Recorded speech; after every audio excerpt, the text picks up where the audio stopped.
Good morning, Jaydeep sir. Good morning, good morning, good morning. I hope You I are- am audible. I hope I am audible now. Yes, sir. Pretty much audible you are. Yes. And the screen too. Yeah, yeah. Oh, Yes, oh. it's clear. It's clear. Okay.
Am I audible? Hello, everybody. Yes, yes. Yes, Arnab. I have switched over to mobile Yes, sir, phone. you Okay. are. You are audible, sir. Okay, then I think we are ready with this. It's already 2 minutes past. If I am audible and if I am visible, then we can start right now. Yeah, sure. Arnab, we can start right now. You are audible. Okay. Your voice is clear. Unfortunately, my laptop has not worked and betrayed me the last moment. No issue. Let us start it. Jaydeep sir Okay. is also there, so we can start. Good morning, sir. Good morning, everybody. Good Puja, morning. madam, you can start. It's time. Sir, you can start now. We are live. Huh? Okay. Okay. Okay, Arnab, sir, can I begin? Puja, madam, you can start now. Okay, okay. Am I audible, Arnab? Yes, you are audible, perfectly audible. You can go ahead. Okay. So, a very good morning to all. On behalf of Surya Sen Mahavidyalaya, I heartily welcome you all to today's ICSSR sponsored national webinar on Society, Disaster and Resilience Lessons from Literature, organized by Dept of English of Surya Sen Mahavidyalaya. I am very glad to announce that we have received an overwhelming response for this webinar, which includes 27 papers. So I would request all our esteemed participants to keep the time restraint in mind so that we get the opportunity to hear everybody. So without wasting any further time, let us begin our today's webinar. First of all, I'd request Dr. Arnab Baul, IQAC coordinator and convener of today's webinar, to deliver his introductory speech. Over to you, Arnab. Okay, thank you, Puja, madam. Thank you. I am visible, I believe. Okay. Good morning, everybody. I welcome you all to the ICSSR ERC sponsored national webinar on Society, Disaster and Resilience Lessons from Literature, organized by the Department of English, Surya Sen Mahavidyalaya. The term resilience is derived from the Latin word resilio, which means, quote, to jump back. Thus, it indicates the ability of a person, a community, or society in general to return to the earlier state of disaster. Resilience in this sense is a capacity which is event specific, depending on the measures and tools we use to revert to the original state. Inevitably, the concept is then interlinked with risk prevention. This, however, seems to me rather a limited definition of the concept. We may talk about the exemplary instances of resilience of a community in the face of historical debacles. Think about the Japanese during World War II. Think about the Jews during World War II. Think about the East Bengal refugees in 1971 and their narratives of survival. But there remains an unexplored territory which we hardly discuss once we are back to quote unquote normal.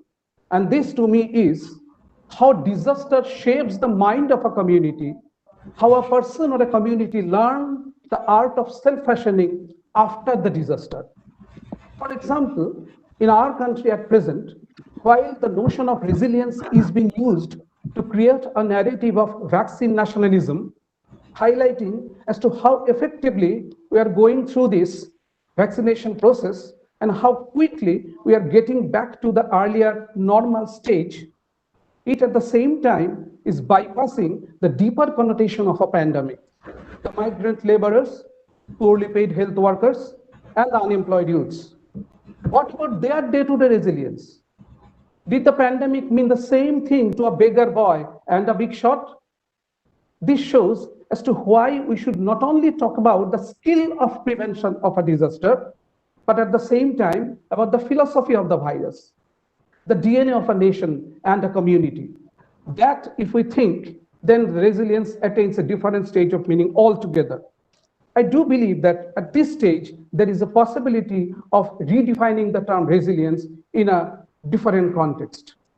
To me, resilience is not a capacity only to get back to the old order, but it's an indication about a meta order where one can presuppose the vulnerabilities of life and accept dystopia as a normal life condition. It is the capacity for a philosophical reflection of the metaphysical possibilities in the world and the human capacity to appropriate a threat which has yet not taken place.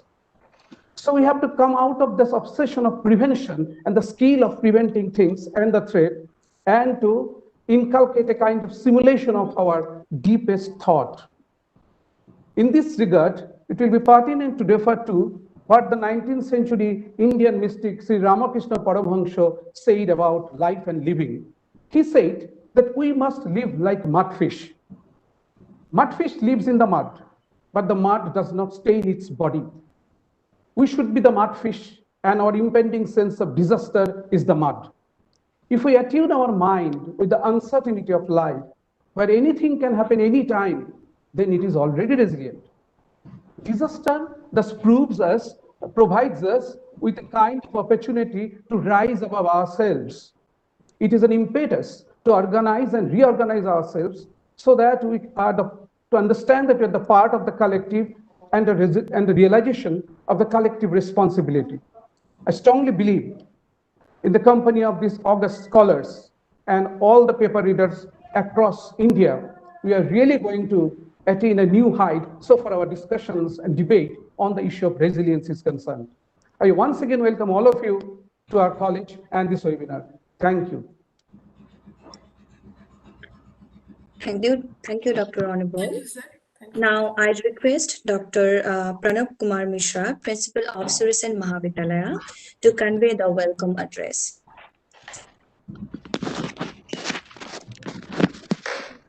Very good morning to all our distinguished guests, respected Dr. Professor Jaydeep Sarangi, Principal, New Alipore College, respected Professor Dr. Abhijit Singh, Professor, Department of English and Other Modern European Language, Visva Bharati, respected Dr. Debasri Prasad Nath, Professor, Department of Cultural Studies, Tejpur University, respected Dr. Binayak Rai, Assistant Professor, Department of English, North Bengal University, and Dr. Amitav Rai, Vice Principal Associate and Associate Professor, Alipurdwar Mahila Mahavidyalaya, Alipurdwar, and all my dear colleagues and participants.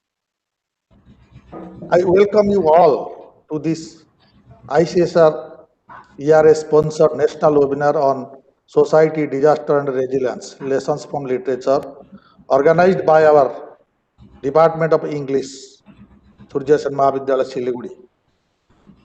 I am very happy that the Department of English has taken such a timely initiative in organizing a webinar on a topic which has a contemporary relevance. I also thank to ICSSR ERS for providing the grant for this.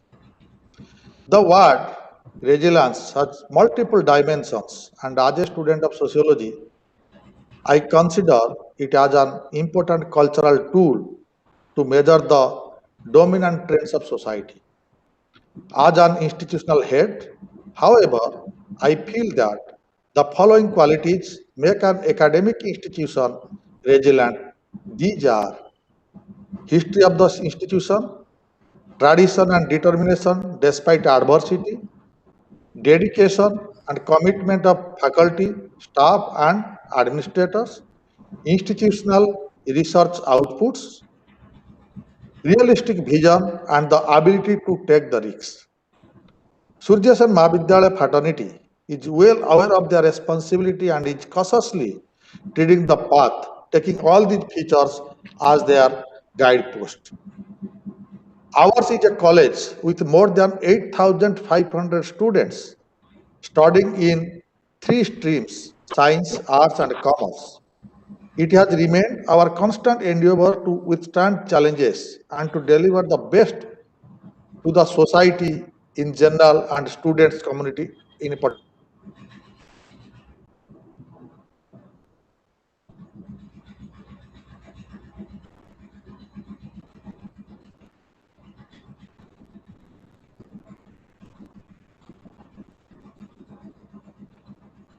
Sir, you are not audible, sir. Sorry to interrupt. Sir is not audible. Sir, I think you have to unmute yourself.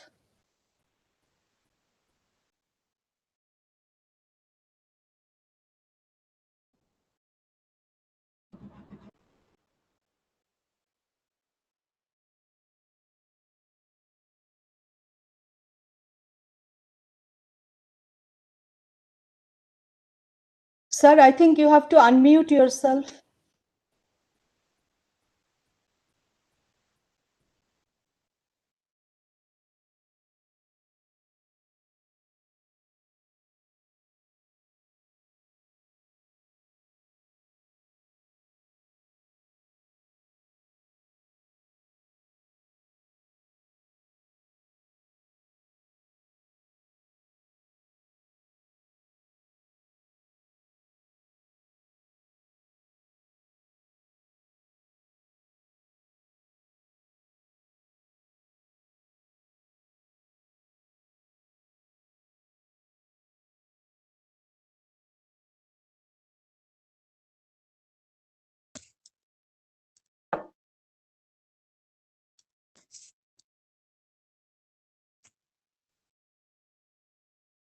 Ma'am, I think Sir is having some technical issues. Yes, I think so too. Everyone, please bear with us because we are having some technical glitches here. And I can't make out whether it is happening centrally. It's not because we can hear each other, isn't it, Puja? Yes, we can hear each other. Yes. So everyone, please bear with us. We are really very sorry.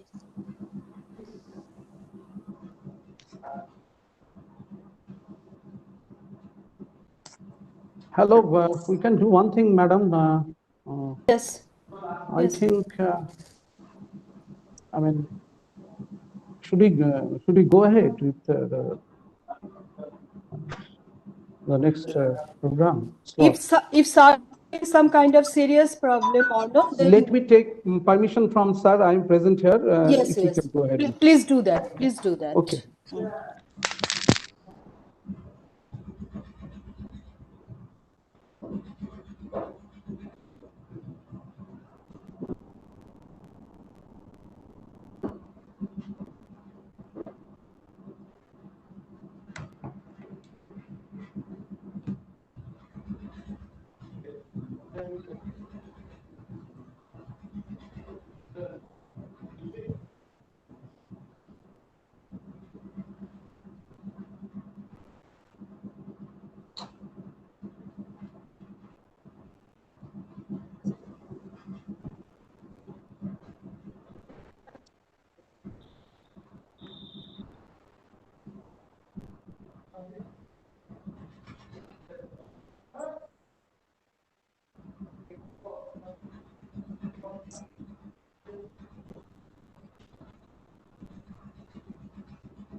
Sutapa madam. Yes, Arnab. Okay, I'm just giving it a last try, and you, by the time you keep these slides of Abhijit Sen ready, because I'm joining through mobile phone, and if there is Saurabh Burman, I am also asking him to keep these things ready. It's ready. It's ready with me, Arnab. Okay, and let principal sir finish his speech. Okay, sure. Hello. Yes, you're audible, sir. You are I'm very sorry, there is a technical problem. That's why I'm not able to. No issue, sir. You can carry on now. Up to which I don't know. Once again, I have to start.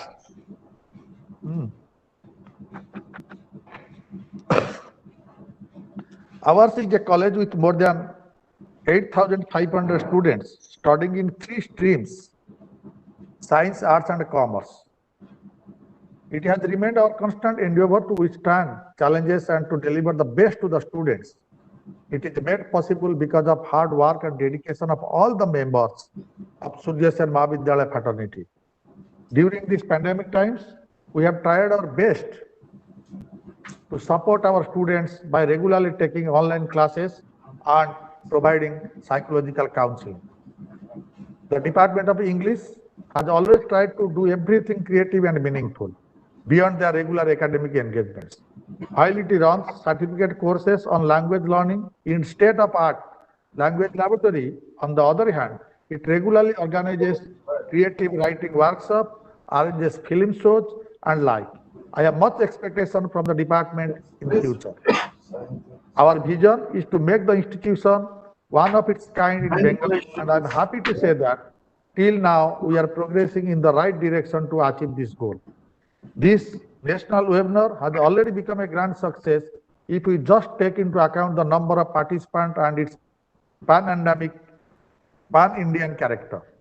The second aspect, lectures by experts, critical discussion by scholars will surely add to its glory. Once again, I welcome all of our resource persons, participants, my dear colleagues, and moreover the convener to this. Thank you. Thank you, sir. Now I request Professor Sutapa Saha, Joint Convener and HOD of English Department, to deliver the inaugural comments. Thank you, Puja, and thank you, Principal Sir, for your kind words about our department. And a very good morning to everyone. A warm welcome to all of you on behalf of Department of English, Surya Sen Mahavidyalaya, and it's really good to have you all here on this virtual platform in this morning. Actually, preparation for this webinar was initiated last year when we were confined within the 4 walls of our homes. And many of us were passing our time looking for historical and literary periods and time zones that have experienced similar tragedies, from Daniel Defoe to Jack London to Albert Camus and so on. It's not only the presence of germs and viruses,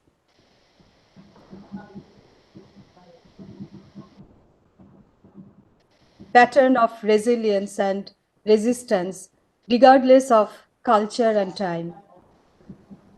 And with our imagined return to quote-unquote normal life, we are still left uncertain.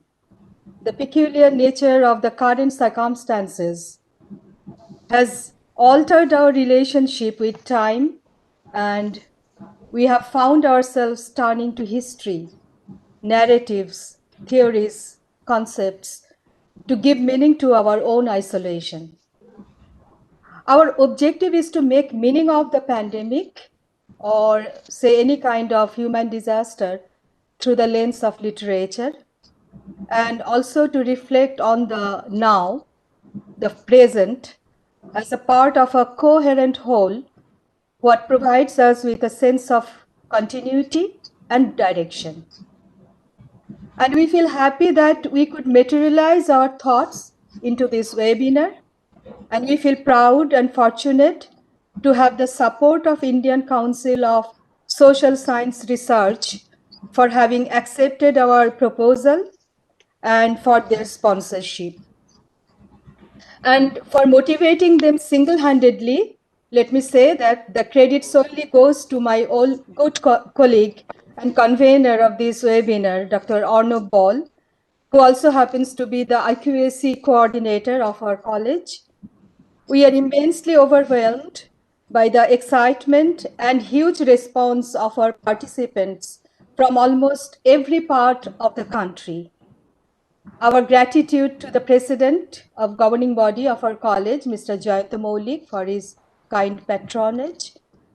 Sincere gratitude to our principal sir, Dr. Dept.Mishra, who always has been extremely supportive in any kind of academic pursuits and always been a constant source of inspiration for us. We are indebted to our guests of honor and resource persons from other institutions, Dr. Jaydeep Sarangi, who is the inaugurator of the program today, Professor Abhijit Sen.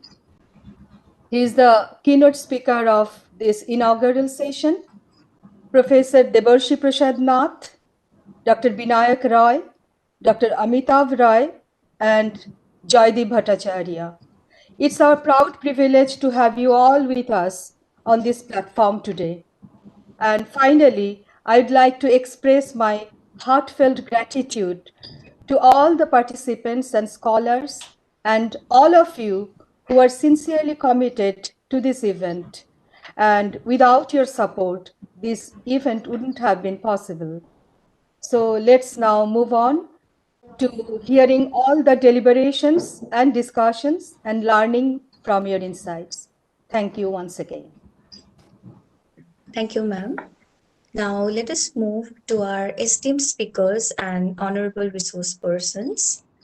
Often tagged as the bard on the banks of the loom, is a widely anthologized and reviewed as a critic and bilingual poet with 32 critical books and collections and 8 collections in English, the latest being Heart Training the Light, released in Rome. Dr. Sarangi has delivered keynote address and read his poems in different shores of the globe. He conducted workshops on poetry writing in different universities in Australia, India, Italy, and Poland. With Rob Harley, he has edited 6 anthologies of poems from India and Australia. He is the president of Guild of Indian English Writers, Editors, and Critics, Kerala, and vice president of Executive Council, IPPL, ICSSR, Kolkata. He is the principal of New Alipore College, Kolkata, and involved in poetry movement for social change. His works are in all major libraries in the world. So now I request Dr. Sarangi to formally inaugurate today's webinar through his speech. Over to you, sir. Thank you. Am I audible? Hello. Am I audible? Yes, sir, you are Yes, audible. sir, you're audible. You're audible. It's wonderful to meet you all in this morning. A very good morning to all of you. To the ICSSR National Webinar on Society, Disaster and Resilience, Lessons from Literature, organized by the Department of English. At the very beginning, congratulate the Honorable Governing Body, IQAC, and the Department of English of the college for organizing it in such a time when pandemic and disaster are very important factors in our living totality. I thank for inviting me to inaugurate this session. My special thanks to the Honorable Chairperson of this particular webinar and the Honorable Principal of this college, Dr. P.K.Mishra. Thank you, sir. And congratulations to Dr. Arnab Baul, Department of English, and the Joint Convener, Sutapa Saha, and all others involved in this webinar. My special gratitude to the keynote speaker of today's webinar, Professor Abhijit Sen, or Abhijit, Professor of English, Visva Bharati Shantiniketan, who is a noted scholar, and we all follow him closely. All resource persons, to them I say, it's an honor to inaugurate the session in your gracious presence. I'm really fortunate to know that so many people will be delivering talks and reading their research papers during this webinar, and it's an all India matter. It's thank you and congratulations to the Department of English. It is not you who will speak. Let the disaster speak in you. And Maurice Blanket, in the writing of the disaster, said, the word emergency came from the word emerge, to rise out. An emergency is a separation from the familiar, a sudden emergence into a new atmosphere, one that often demands that we ourselves rise to the occasion. The catastrophe comes from the Greek word, as we all know, turning over, which means, but it means an upset or what is expected. But the period we are going through is something very special in the history of time. We are homebound, and homebound for many, many days, but it was unexpected, all on a sudden, shock in a lifetime. We could never think of it. I would refer to a very important book in this, Against Forgetting 20th Century Poetry of Witness by Caroline Franchi, where the remark goes, poetry of witness presents the reader with an interesting interpretative problems. We are accustomed to rather easy categories, but we distinguish personal and political ones. We need a third term. One cannot describe the space between the state and supposedly safe havens of the personal. Let us call this space the social. And by social here, the social necessities, the social situations, which are very important to describe and discuss. Recently, there has been renewed media interest in disaster and pandemic. In addition to newspapers, websites, blog, and all offerings to accounts of disaster, we come across a new dimension that demand our attention.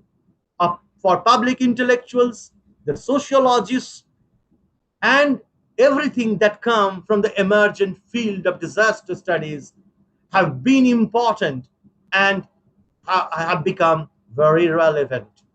Books we can refer to the shock doctrine, the rise of disaster capitalism, the unthinkable, the extraordinary communities that arise in disaster, published in 2009, are some of the seminal contributions to this disaster literature and disaster theory formation.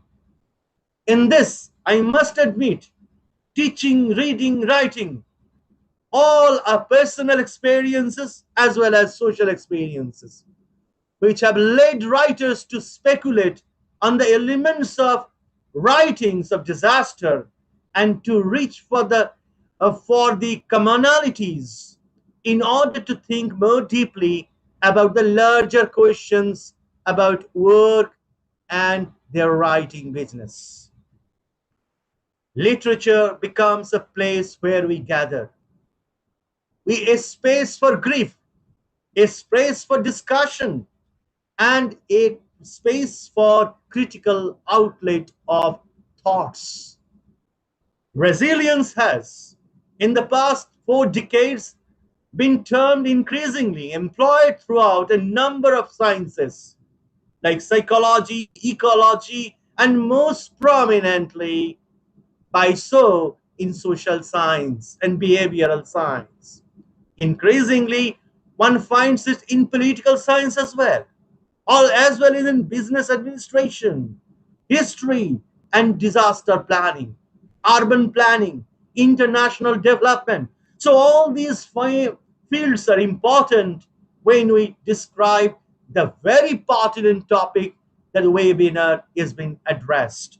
So I again congratulate the Department of English for organizing it and coming with the idea which is topical, extremely relevant, and which is directly related to life and matters. And literature can never be divorced from life. It's life in actualities.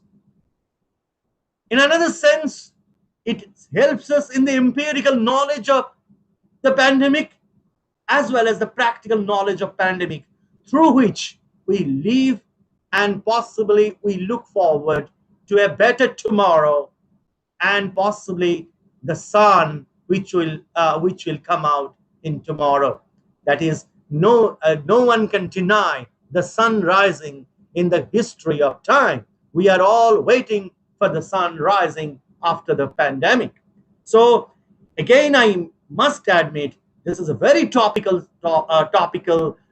thing the webinar is addressing, and I eagerly look forward to the wonderful deliberations, keynote speech, and the resource persons who are there to take on this particular topic.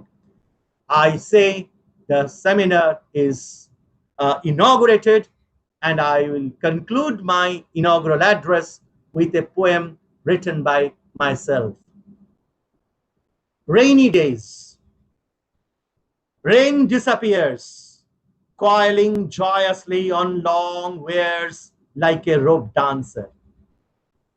Whichever weather rolls on, gives all downpours here or nowhere, creating a land of where coy fairies descend to dance. The ship sets off on her maiden voyage. The voyagers carry their memory luggage. Everything that takes place in the dark theater foreshadows the mysteries of nature, night's normal acts. My ill-timed sleep breaks secret doors. Howl through the night, looking for its mother. Thank you for giving me this opportunity. Thank you. Thank you so much, sir, for your wonderful words. Now, our next honorable speaker is Dr. Abhijit Sen. Dr. Abhijit Sen is a professor at the Department of English and Other Modern European Languages, Visva, Bharati, Shantiniketan. His areas of interest include Renaissance studies, theatre studies, and Rabindranath's theatre. He has edited Shakespeare's Macbeth for Pearson Longman and also co-edited compilations of seminar proceedings, one titled Rabindranath Tagore and the Nation, Essays in Politics, Society, Culture, and another Rabindranath Tagore and East-West Encounters, Performance and Visual Arts. Apart from these, he has published various research papers primarily related to his areas of study. He also has experiences of producing plays within and outside the academia, both in English and in Bengali. He has worked with the plays of Shakespeare and Rabindranath, as well as other contemporary dramatists, both in Shantiniketan and Kolkata. Now I request Dr. Sen to deliver his keynote speech. Over to you, sir.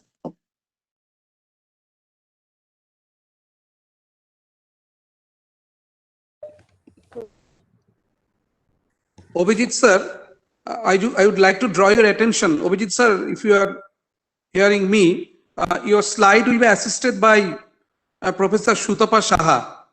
Since I'm not being able to operate the laptop, this will be operated by Sutapa Saha. Yes, Arnab, I'm ready with the slide. Okay. Okay, sir, Thank you you, can Arnab. proceed. Yes, thank you so much. I hope I'm audible and visible. Yes, you are, Yes, sir, sir. you are. Yes, okay, thank you.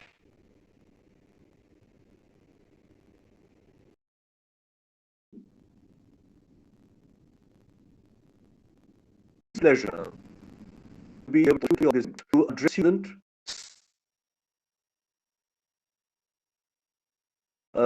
Our times right now.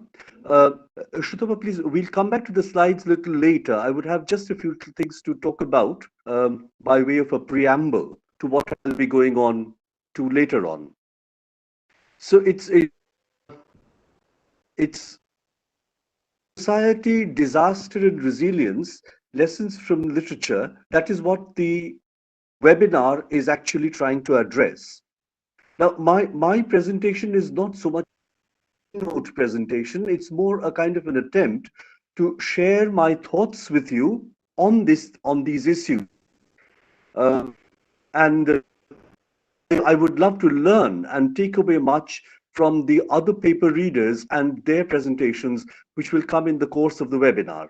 But if one just concentrates on these three terms, society, disaster, and resilience, and a point that has already been made by the convener, the inaugural address speaker, Professor Sarangi, each of these are very loaded terms. Not take them in any compartmentalized, homogenized form. They are very multi-layered. Take that into consideration. Society, we are talking of an aggregate of people together in a community with certain shared habits, shared customs, beliefs, certain common laws. There are certain definite material determinants that help a society to come into being. There is the history, there is the geography, there is the economics, there is the politics, the space, time, culture, along which each society is formed. Has to be, it necessarily must be, that societies within the global community will have their own kind of identities. And each develops its own kind of philosophy, its own kind of viewing life. This perception of life will be different, will be unique to different societies, whether in the Western Hemisphere or in the Eastern Hemisphere, or even among neighboring societies. There would be differences. This is something that we have to understand in terms of the spatial, temporal, cultural construct of these societies. But each of these societies will have their own perceptions, will have their own aspirations.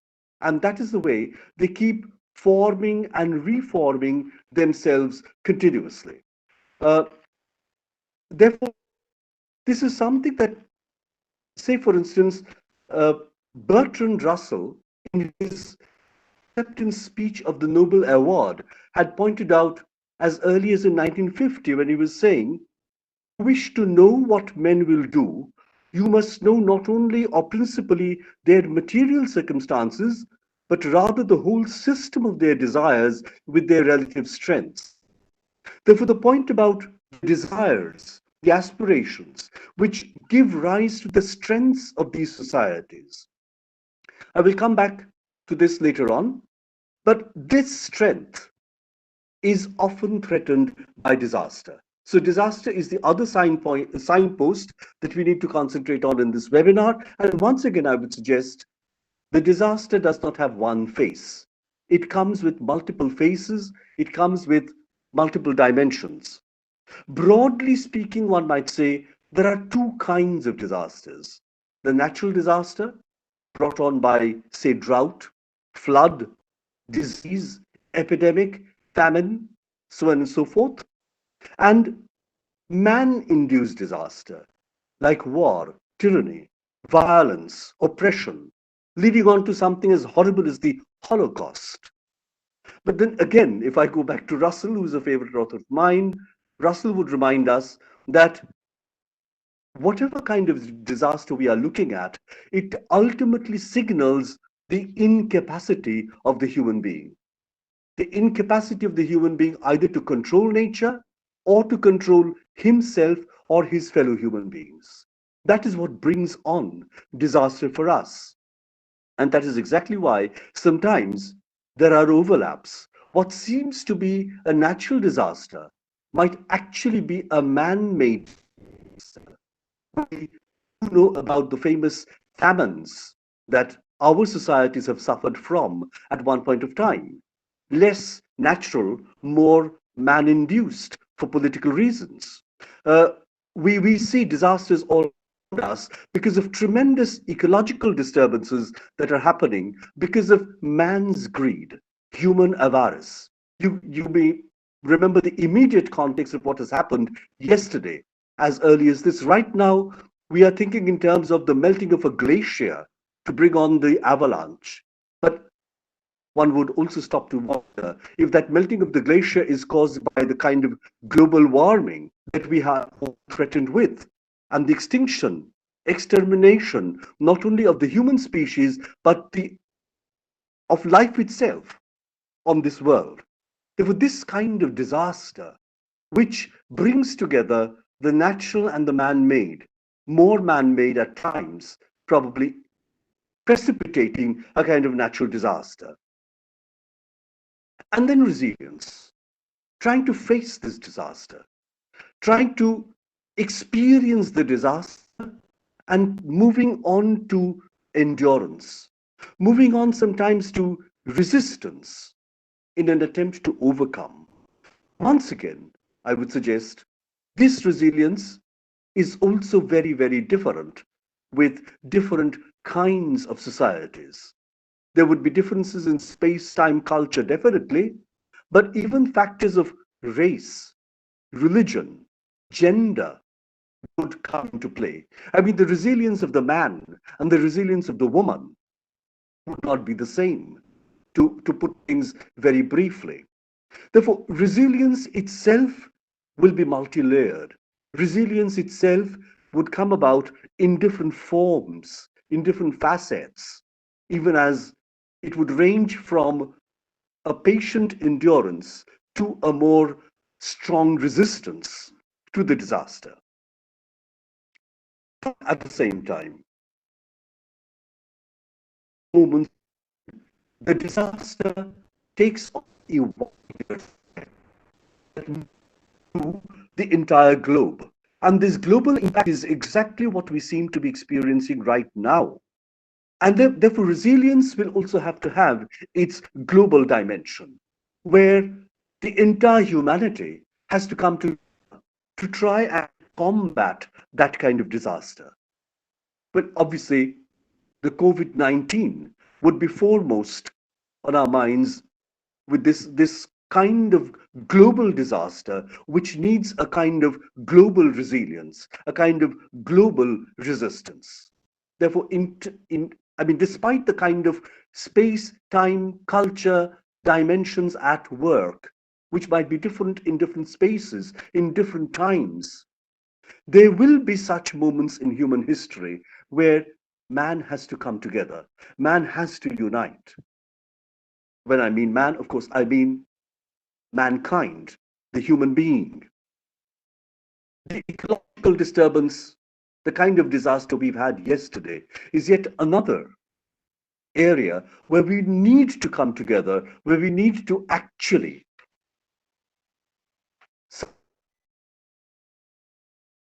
otherwise it will be a huge doom for mankind. The second part of the webinar title talks about lessons from literature. Why do we need literature to learn our lessons from this? Particularly when that literature stands indicted by Plato as dabbling in lies. Therefore, if literature is talking of lies, if literature is talking of fancies, what kind of lessons do we learn from that literature? But then again, as we all know, Aristotle had given a fitting reply to his guru, to his master, Plato, when he tried to suggest, obviously, literature is coming up with something that is more real than reality, particularly the historical reality. If you know that famous example that Aristotle cites, the Alexander hero built by a literateur would be much greater than the historical Alexander who would be there with his weaknesses.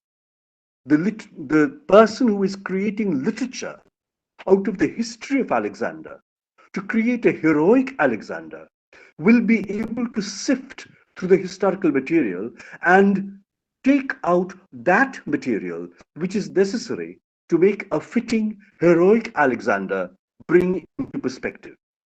Therefore, the kind of truth and greater truth that literature dabbles in, there is no lie, there is no untruth in literature. And of course, I'm remembering Rabindranath Tagore here, where if you remember that short story, Puja, a part of Pushalpo, where he says that in literature, in art, there is only Shotto and Aroshotto. That is what literature is about, the truth and the greater truth. In fact, I just now mentioned Plato, who had seemed to drive out the poets from his ideal republic because they dabbled in lies. But again, it was this Plato who had to concede that ultimately the poets are the divinely inspired. Without that divine inspiration, you cannot have an access to that greater truth. And how this ability to affect the romantics so much. In between, of course, there was somebody like Sidney who was talking about the poet delivering a golden world out of the brazen world that the nature provides us with. And one of the greatest, if not the greatest, but certainly a philosophical poet among the romantics would be Coleridge, who would, in Kubla Khan, talk about the poet as somebody for whom divine inspiration enables him to create that doom of Kubla Khan. And therefore, people would understand that. Therefore, we circle, for he on honeydew hath fed and drunk the milk of paradise. That is what makes the poet a different kind of a creature. And again, I come back to Rabindranath. কোন আলোতে প্রাণের প্রদীপ জ্বালিয়ে তুমি ধরায় আসো, সাধক ওগো, প্রেমিক ওগো, পাগল ওগো, ধরায় আসো. Therefore, it is the sadhuk, the devotee, the premik, the lover, and the pagul, the lunatic. Incidentally, the lunatic, the lover, and the poet was also something which Shakespeare talked about through Theseus in Midsummer Night's Dream, though somewhat derisively. Theseus had talked about them, but Rabindranath puts it, gives it a different spin altogether. Therefore, this is what literature can teach us through its abstraction of life. That is the lesson we need to derive from literature. And I'm sure the different kinds of disaster narratives, resilience narratives, which this webinar is going to talk about, will actually focus on this abstraction, this lesson, that literature will be able to give us, will be able to provide us, so that humanity at large, the whole human, the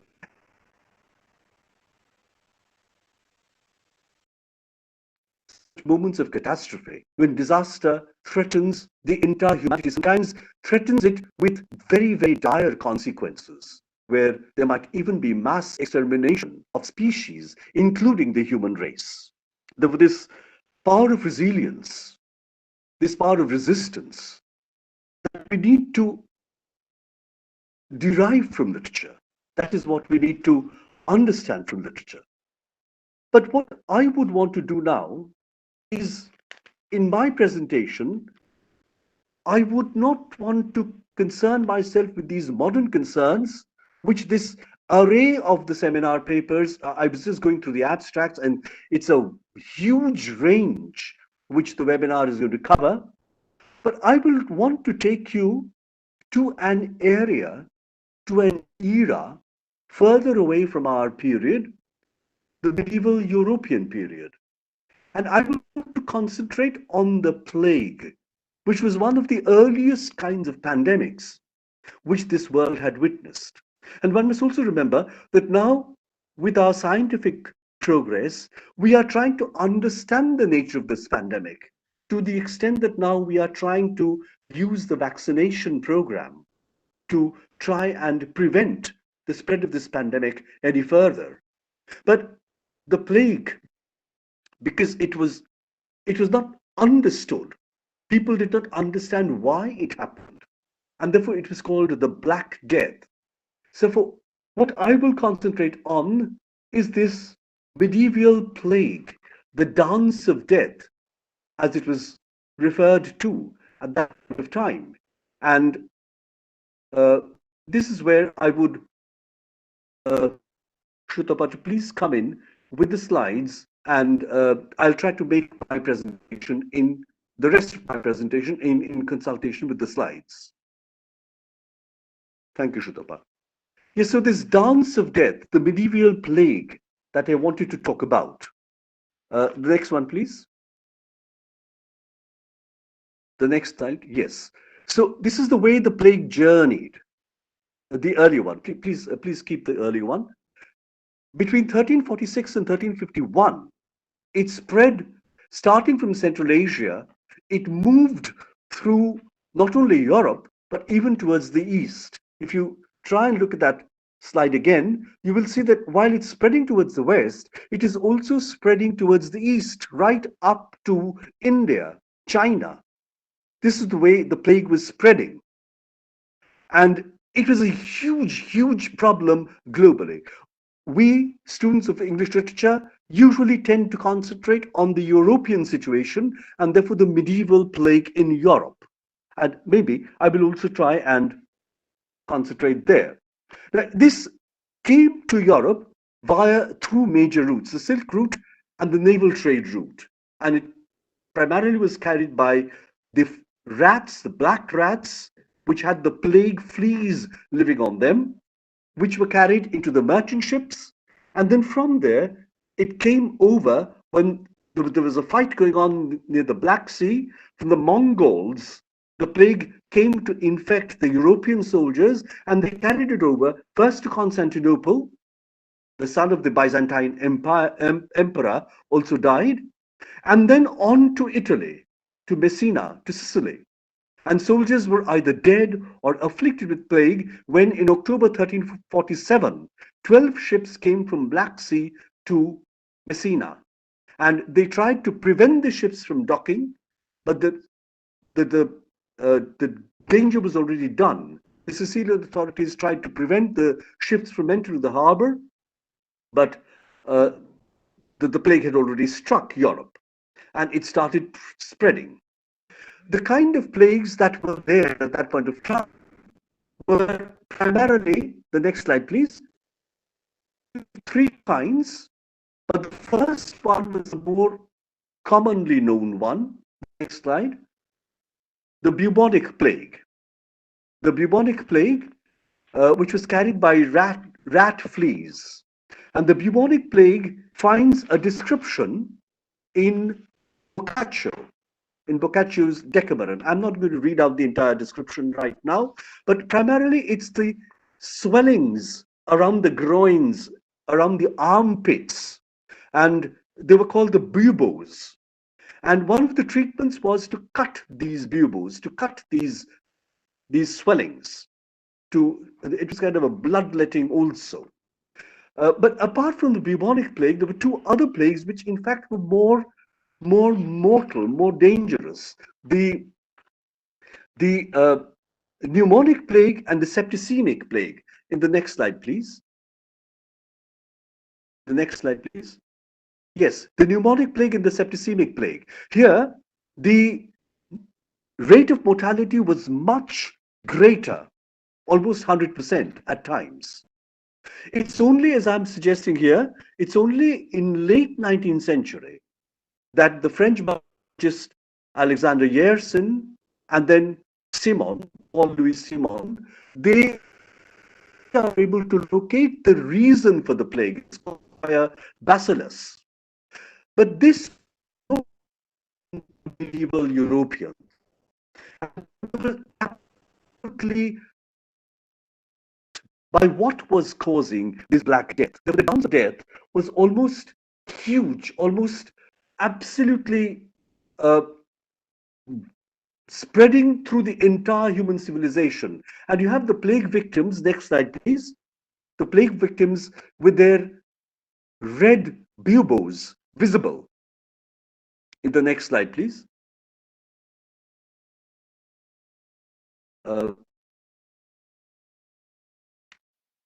Yes, this is the treatment of the plague victims. You have that bloodletting going on. And another treatment, of course, well, not a preventive measure, was, of course, the use of the quarantine. The use of the quarantine came first in what is today Croatia.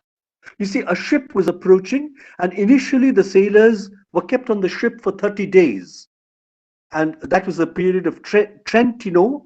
And then it was increased to 40 days, which is Quarantino. And from there, the word quarantine has come into practice even today. This is the treatment of the plague victims. If you move on to the next visual, you will find the plague doctors. You see what an uncanny resemblance this has to our own times. That mask they wear and this head to foot gear to cover themselves up entirely. These doctors, and they have lances in their hands, and they go on trying to puncture the buboes for the bloodletting, which was believed as a kind of a healing. So the mask is fitted with beaks, and in the beaks they had herbs, the aromatic herbs, which would drive out the pestilent air. That was the belief. Okay, so this is the plague doctor. The next few visuals are visuals of frescoes. This is one which represents death almost as a warrior, a woman warrior. And you see the numbers of arrows she's carrying in both hands. And she's striking the people dead on all sides. This is a picture of the Black Death, as this plague was generally referred to. The next slide, please. Where you will have death as a chess player. Therefore, death is continuously winning chess and winning lives, therefore. This is, of course, a pretty late painting, or it's actually on the fresco of a church around 1500. The next slide again a fresco, the Dance of Death, and you see how death, those skeletal figures, are affecting the entire society. Nobody is spared. The king, the pope, the ordinary man, everybody falls victim to the plague. Next slide, please. This is actually the next one. Yes, it's the detail from the left of a long panel. Again, you have the king, the pope, all affected by death. On the left, you will have a skeletal figure carrying a large coffin where the dead body would be kept. The next one, please. The next slide.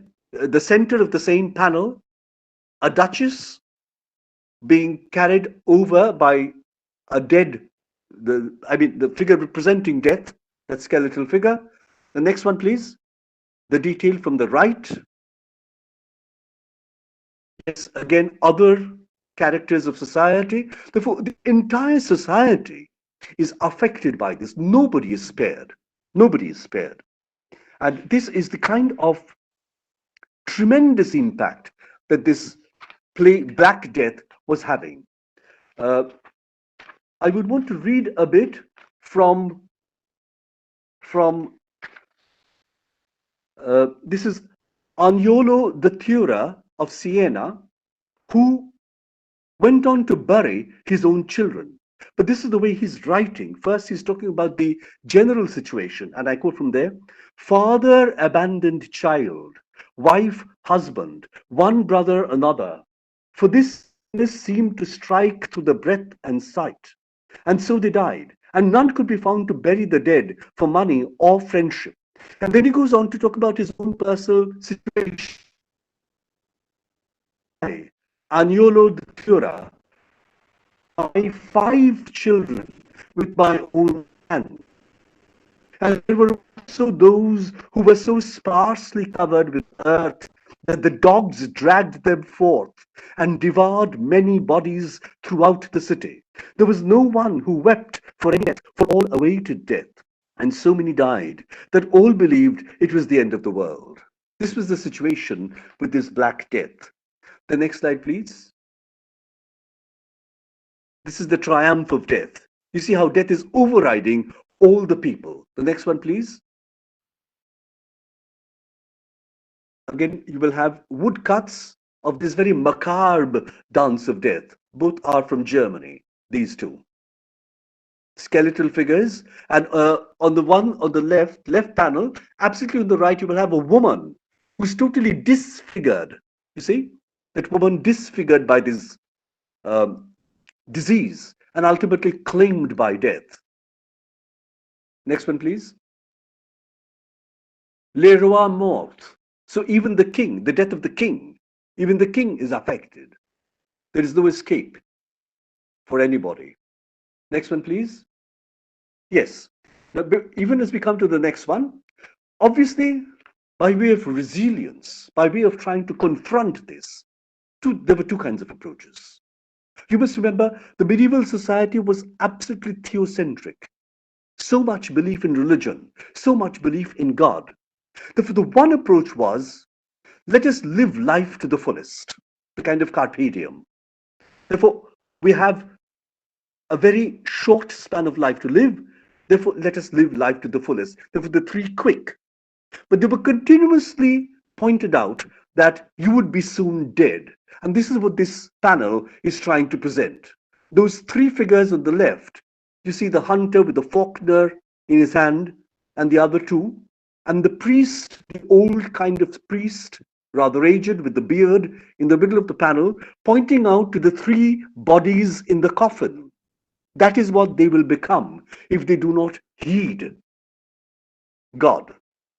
Because you see, plague, as they did not understand it as a disease, they usually referred to it as a curse of God. A curse of God that was sent upon them because of human evil. Therefore, man was dying because he was cursed. And therefore, the other part of the resilience was, of course, faith. You turn to God. And because you are evil, you cannot turn to God directly. Therefore, you need to intercede on your behalf. Next one, please. This is a tomb of the Cardinal of Avignon. Inscription, which is saying no one is excluded, regardless of his state, sex, or age. Therefore, miserable one, why are you proud? Next one, please. Another tomb. The next slide. Incidentally, this tomb was commissioned 20 years before his death.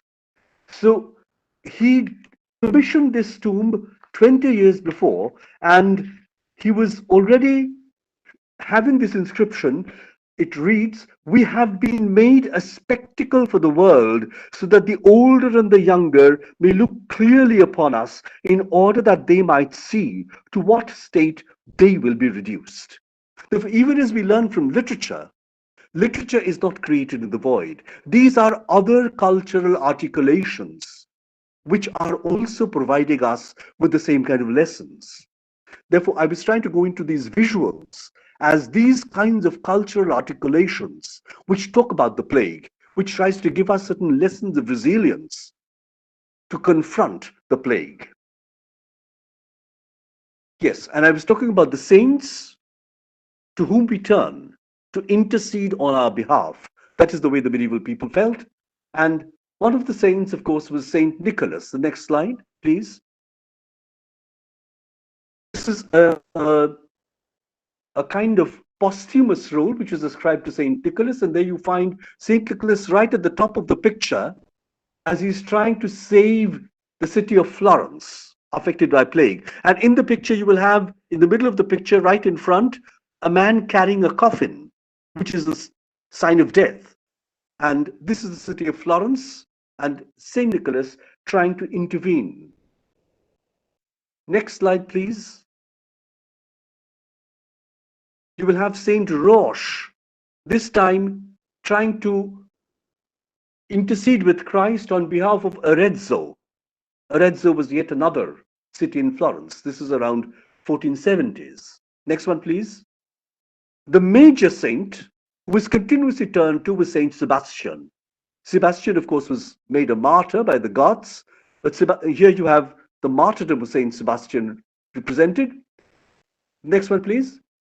You will have Saint Sebastian trying to save a city from a plague, a painting from 1370. On the right, you will have a body being lifted up on that stretcher to be carried to the grave. On the left, you have that death-like figure in the cloud. And there is Saint Sebastian in the mid, towards the left, trying to intercede and trying to save the city from the plague. Next one, please. Another painting showing Saint Sebastian and the plague in Pavia. Once again, trying to intercede. Right on the top, you will have Saint Sebastian interceding with God. And in the picture itself, you have people dying because of plague, bodies being carried out. Apart from Saint Sebastian, on these other saints, the most important figure was the figure of Virgin Mary. Therefore, they kept turning to Virgin Mary as Madonna della Misericordia. The next slide, please.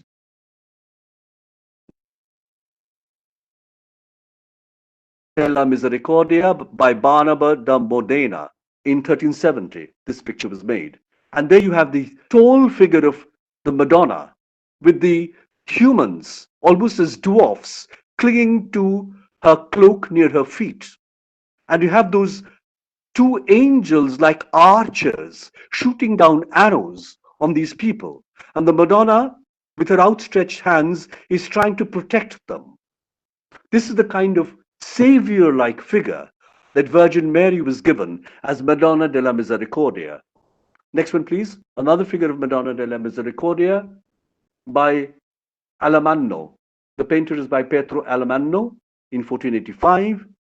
Once again, you find a very similar representation of Madonna, a large figure with those humans almost like puny dwarfs near her feet. And the next one, which is the last slide incidentally, is a tabernacle, which was housing a picture of Mother Mary with Christ in her lap. And this was built in Florence. Once again, trying to remind you of how important this figure was, important faith was in trying to turn.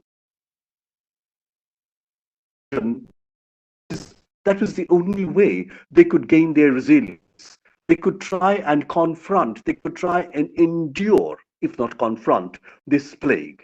Therefore, this is what was becoming very, very important in terms of the medieval situation. And that is my presentation of the plague in the context of the medieval situation.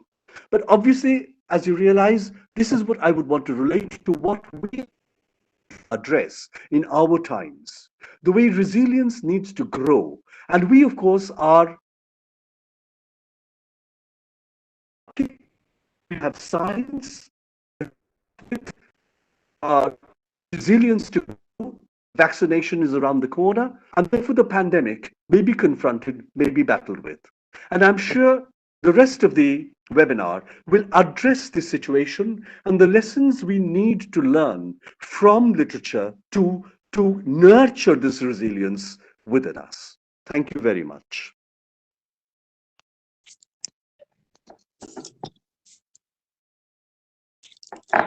Thank you so much, sir, for this extremely informative deliberation. It was extremely helpful for everybody, I'm sure. Our next speaker is Dr. Deborshi Prasad Nath. Dr. Deborshi Prasad Nath is the professor of Department of Cultural Studies from Tezpur University of Assam. He has more than 20 years of postgraduate teaching experience in universities. His research areas have been spread over translation, culture, films, media, literature, and cultural theories.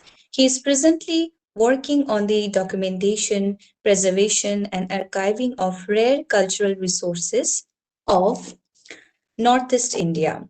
He was granted a faculty enrichment fellowship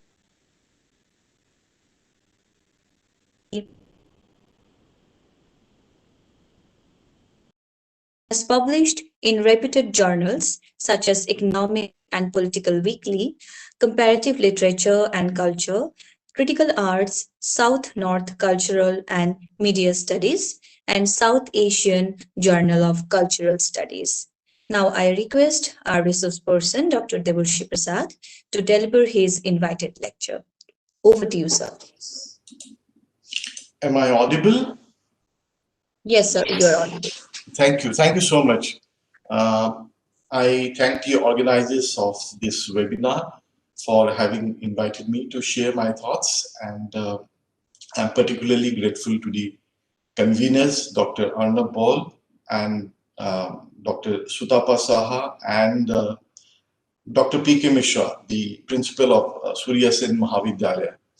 And I would also like to convey my regards to Dr. Jaydeep Sarangi, Dr. Abhijit Sen, Dr. Vinayak Rai, who will also be talking after me, I guess, and all the other speakers. It was a pleasure listening to both of you this morning, sir.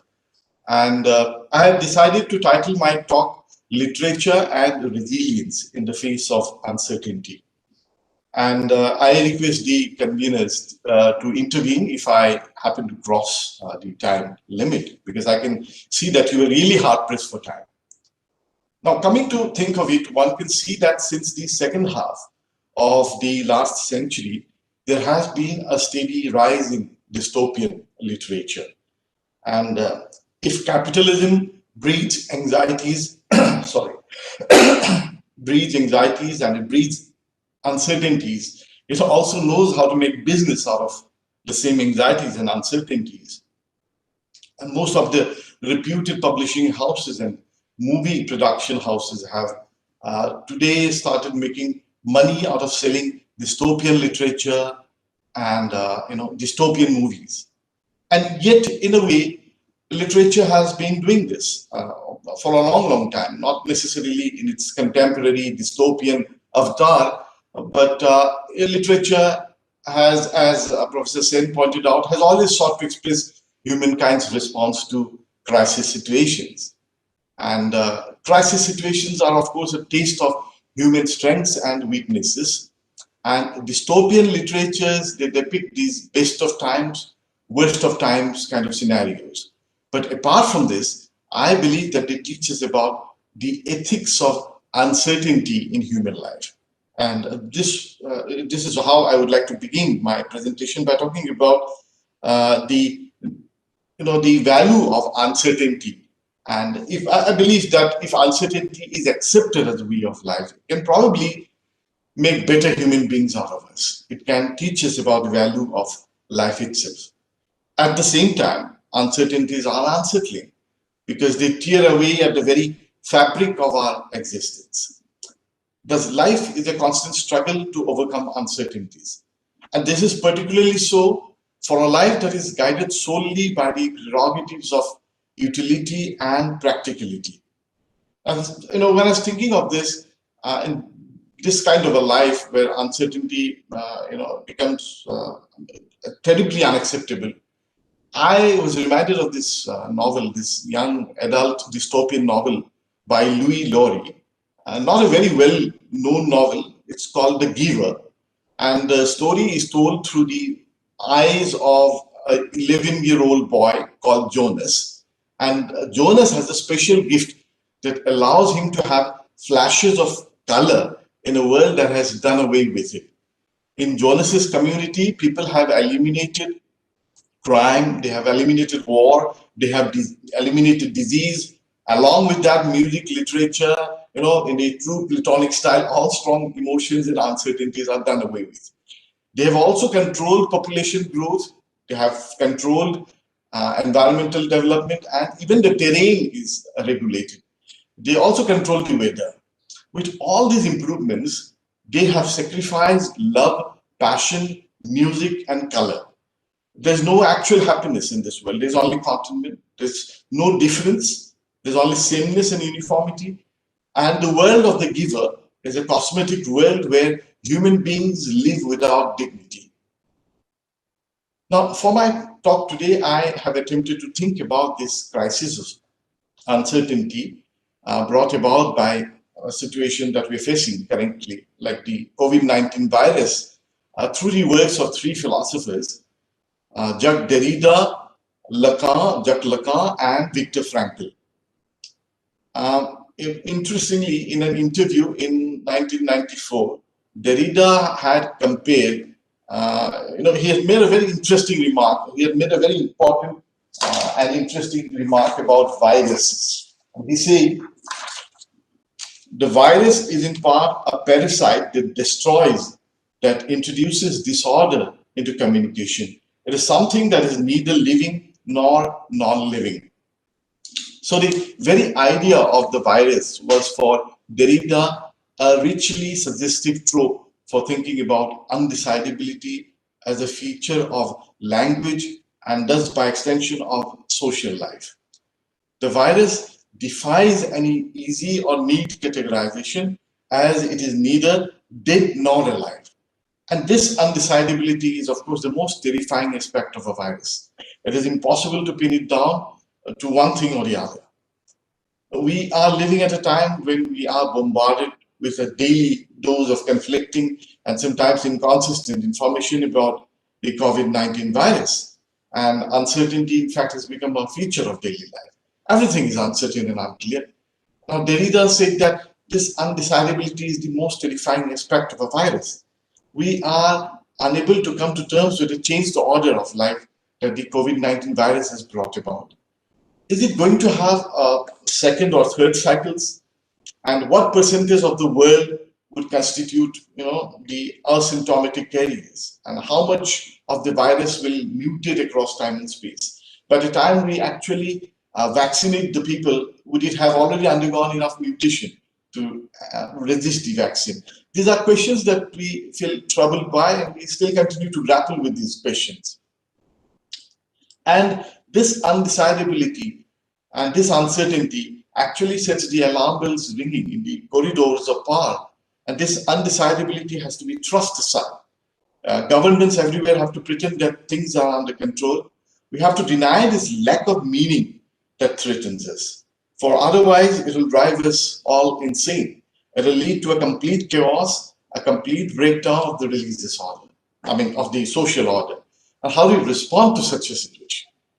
Obviously, we respond to such a situation by increasing, the rigorous regimes of surveillance and order, quarantine and the rest, and by making the process of tracking down carriers dehumanizing tactic of keeping information, like mathematical count, like quizzical information. Before Derrida, Jacques Lacan had written in a way about the same undecidability that characterizes human life.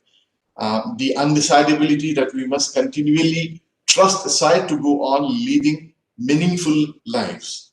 And Lacan, of course, we all know he introduced the three registers of life: the imaginary, the symbolic, and the real.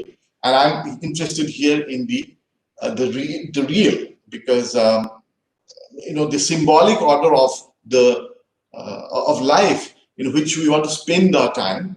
It's the cozy world of meaning and certainty. This is disrupted by the real. And but there's always the continual threat of the real.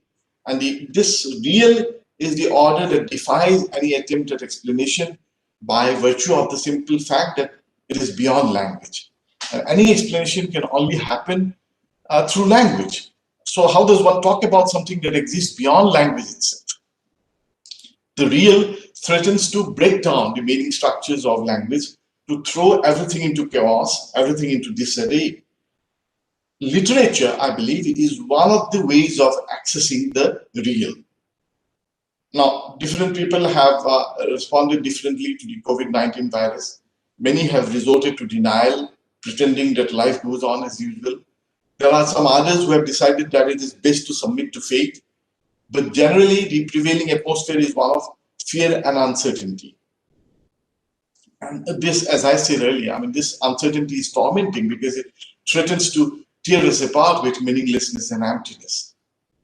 But this myth of meaning, according to Lacan, it's generated by the symbolic order.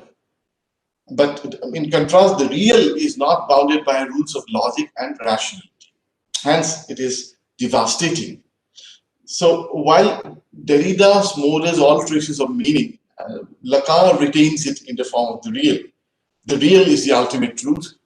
It is a truth that is not contingent upon our sense perceptions. In fact, it is independent of it.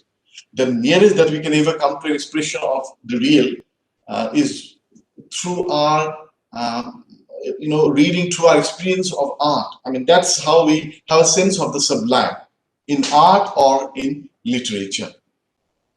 Now, for us, a generation that has become so obsessed with the idea of visible enemies, the invisibility of the virus is a terrifying prospect. I mean, it's a terrifying idea. That's what makes it more terrifying, I guess. So we have even started popularizing images of the virus in popular culture. I'm told that people are even selling COVID-19 shaped sweets. These are being sold in the market because to see the enemy is to control it. The danger is that this tendency to search for visible enemies is so pervasive and so common that there is every likelihood of it being exploited for other purposes. And the threat of loss of meaning has always plagued human societies. And like Sensor talked about it a while back during the medieval times. Now, while in the present situation, the virus has pushed the concern of uncertainty to the social level, a vast majority of people's lives in our country has always been clouded in uncertainty. And it has always been difficult for us to appreciate this uncertainty at the individual level probably because many of us are unused to it. And, strangely enough, I feel that there's a greater degree of solidarity being presented by the scenario created by this virus, simply by virtue of the fact that we are in it together. Though the fact of the matter is that we are all affected differently. And Viktor Frankl was a philosopher who, of course, personally experienced the sheer hopelessness and meaninglessness of life in the concentration camps during the Second World War. And his book, Man's Search for Meaning, of course, tells us how man can retain his dignity even in the face of the greatest odds. Like he said, I love these lines. He says, "We who lived in concentration camps can remember the men who walked through the huts comforting others, giving away their last piece of bread. They may have been few in number, but they offer sufficient proof that everything can be taken from a man but one thing, the last of the human freedoms, to choose one's attitude in any given set of circumstances, to choose one's way. This is what can never be taken away from man." As Frankl asserts, you can, as long as a man is able to find a why for his existence, he can bear almost any how. Now, particularly striking and powerful is Frankl's conceptualization of what he calls the value of tragic optimism. Optimism in the face of tragedy, which allows human beings to turn their suffering into an accomplishment. Secondly, to change for the better. And thirdly, to be inspired by the transitoriness of life to take responsible action. And we come across the sense of tragic optimism quite frequently in literature. There's, of course, a long list of books telling us about man's stoicism even in the midst of the greatest adversities. In fact, literature as a whole tends to flourish in times of crisis and uncertainty. Very often we have instances of writers moving beyond tragic optimism, and they have imagined alternative futures, alternative possibilities for the future. And this future might be bleak and uncertain, but it will expose human beings for what they are. Stripped bare, reduced to mere animal existence, man will survive only if he continues to have faith in humanity and learns the lessons of history. And literary writers have often imagined man facing such a litmus test in critical dystopias. And one of the best examples of this is, of course, Albert Camus' The Plague. And I'm sure that we are going to hear more about that novel. So I'm not going to talk about that novel here. But I believe quickly I should make a point that, it's generally described as a novel which explores the absurd philosophy of Camus.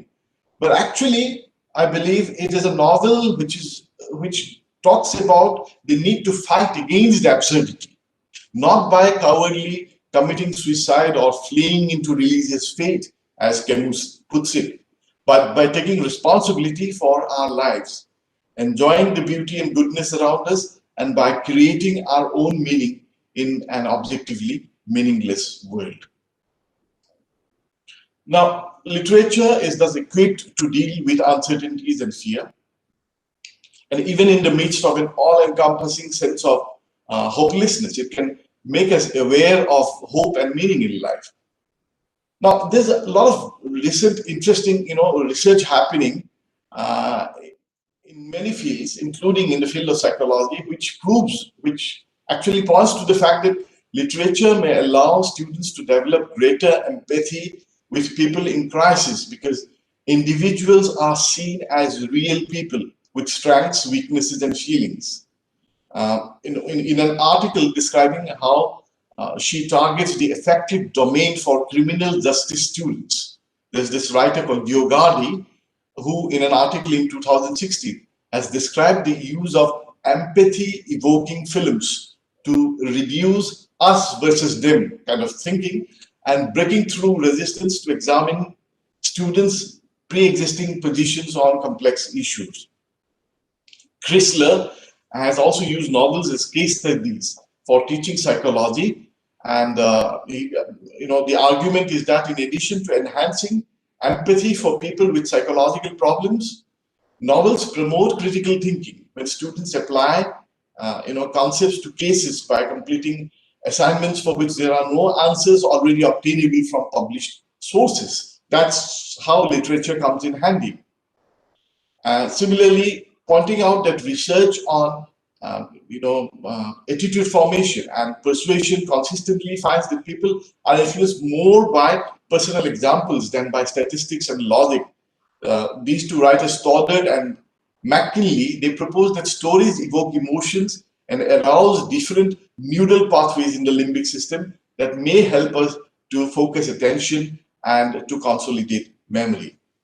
In a detailed account of the science of storytelling, another writer called Haven has argued that stories have the power to change a person's beliefs and attitudes because they hold the person's attention by providing context, relevance, engagement, understanding, and meaning. And I came across this very interesting book by Michael Mack called Philosophy and Literature in Times of Crisis, which tells us that contemporary science and economics are completely in the thrall of the substantive and objective facts or issues. So, when I was reading this book, I was reminded of Dickens's satirical caricature of Thomas Gradgrind and Josiah Bounderby in Hard Times. I'm sure all of you literature students will remember that novel. There is a mindless obsession with numbers and statistics. And this fascination with the substantive and objective is also seen in the obsession of medical science with longevity and immortality right now. So science has become less and less concerned, that is the argument of Michael Mack, less and less concerned with the amelioration of human pain and suffering than with longevity. And when it comes to relief from pain and suffering, we still turn to literature, we still turn to the arts, and including films. Think of Cecilia's response in hard times. For instance, when the teacher asked her in the classroom, when questioned about how very unimportant a few dates in 1,000 people are, she sensibly answers that to the families of those date people, those dates are actually quite significant. A situation like a pandemic, of course, brings out the best and the worst in human beings. But as literature has shown us, even in the midst of all these sufferings and angst, there will always be stories of love, there will always be stories of sacrifice and bravery, and that could be displayed by ordinary people. In the 20th century, there have been an explosion of literature, relating to pandemics, relating to cataclysmic events. I'm thinking of novels like Stephen King's The Stand, Jack London's The Scarlet Plague, and my favorite, of course, is Jose Saramago's Blindness, which I believe is very, very special. And this novel is a brilliant exposition of almost all the shades of human nature that one could possibly think of, from love to bravery to sadness to tragedy, happiness, you have it all. It is dark at times, but the novel actually anticipates the kind of chaotic situations that we see in quarantine centers today, or we saw till a few months back during the peak period of COVID-19 in India. And the background of the story is, of course, the onset of an epidemic of blindness that sweeps through an unnamed city. And what is interesting about the novel is the fact that the regression of human civilization is pretty fast. It does not take a long while for the pillars of progress to come crumbling down. And, I believe the Nobel Committee made a special mention of this novel when they awarded the prize to Saramago, and of course he deserves it. I mean, if Orwell's 1984 was about the horror of the panopticon of always being watched, here we have a novel where the dystopic vision is about the lack of scrutiny, the complete lack of scrutiny. Now, much of the experiences that we are going through during this period of COVID-19 are actually extraordinarily and amazingly similar to the speculations that we come across in dystopic literature of the last 20 years or so. And there has been a lot of interesting work that has been coming out, and I would just quickly like to mention a few of those. One is Dion Mayer's Fever, which is set in South Africa. This novel was published in 2016. And it actually, and this is it actually, not just this novel, all these 3 or 5 novels that I'm going to talk about, in different ways they talk about the kind of situation that we are facing today. Now, this novel, Dion Mayer's Fever, it encompasses a lengthy journey into a post-apocalyptic society where the survivors struggle to set up a new community based on egalitarian principles. Now, we are told that a terrible disease has already wiped out most of humanity, and there is this father-son duo of Nico and his father, who is not named, who travel through the country trying to, survive initially, and they finally are able to build up a community anew, and they try to create or develop a replica of the modern world, having set up a new community. And some of the characters fail to retain their moral high ground. I mean, they lose their moral stand, and it becomes clear that human race does not always learn from the past. But still, goodness in some people is still touchingly evident. Another very interesting recent novel that was published in 2014 was Emily St. John Mendel's Station 11. And I find this novel particularly interesting because of the way in which it takes up, the trope of the end of the world as we know it. I mean, how are we going to, what are the things that we're going to look forward in this new world, and what are the things that we would like to, discontinue from the old world? And in this new world that Mendel imagines, Shakespeare survives as well as popular culture. And the leading protagonist here in the novel are members of a group who perform Shakespeare.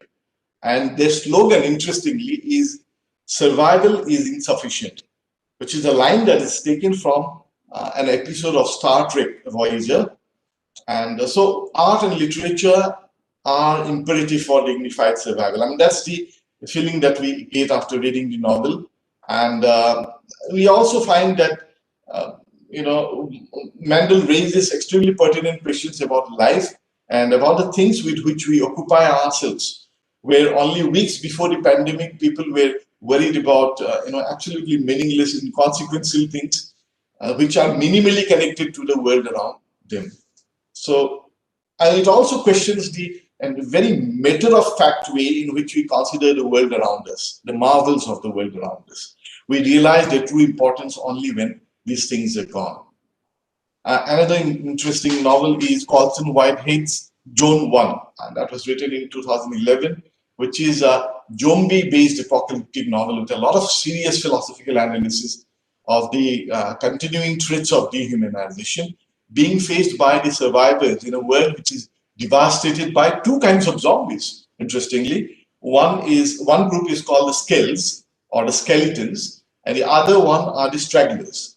Skells are the typical flesh-eating zombies, while Stragglers are a minority group who are frozen in time and space and who keep doing what they enjoyed doing while they were alive, like shopping, for instance.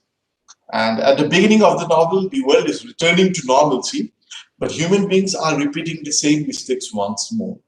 The protagonist and his companions cannot just pick up things from the abandoned streets or the abandoned stores. They have to follow strict bureaucratic and governmental orders. Their food is sponsored by corporate houses. And once complete order is restored, Manhattan will be for the rich and the powerful once more. So hope for humanity is bleak, and the irony all throughout is unmistakable. And I would like to conclude by talking about this very interesting novel that's published recently in 2018 by Claire Coleman called Terra Nullius, which is, I find it strikingly original in the sense that it addresses the legacy of Australia's violent colonial history through the genre of science fiction. And it begins with a breathless account of a young man named Jackie who is running away from a remote missionary outpost overseen by a domineering character called Sister Bagra, and a dramatic tale of flight and pursuit that unfolds across the book's early chapters develops into a scathing commentary on the systematic depredations and injustices that are all too familiar as consequences of the archetypal conflict that inevitably arises between the two groups that the novel refers to simply as the natives and the settlers. So, you go on reading the novel and it takes some time for you to realize that this is a science fiction building up. I mean, generally the first impression that you get is that this is a story which is about a post-colonial, country. And so to conclude, I believe that literature can play a big role in post-crisis situations today. And in fact, the crisis workers of today should be trained in literature compulsively. They should know how to make meaningful connection with the person in crisis. And reading works of literature can provide an individual with an immersive experience, which is probably not possible from any other way. Thus, I contend that we use literature to teach crisis intervention. My second argument is that, Pramod Nair has said, a pandemic literature also raises very important political questions. Say, for instance, whose suffering is more important? Whose dates are more grievable, as Butler said. So this is particularly important in the context of how we view the vulnerable sections of our populations. And pandemic literature helps us to learn from the past and tells us about how we can do a better job of responding to crisis. It can definitely have a cathartic impact on human fears about complex and powerful changes. Thank you. Thank you so much. Thank you. Thank you so much, sir, for this wonderful deliberation. Our next speaker is Dr. Binayak Roy. Dr. Binayak Roy teaches at the Department of English, University of North Bengal.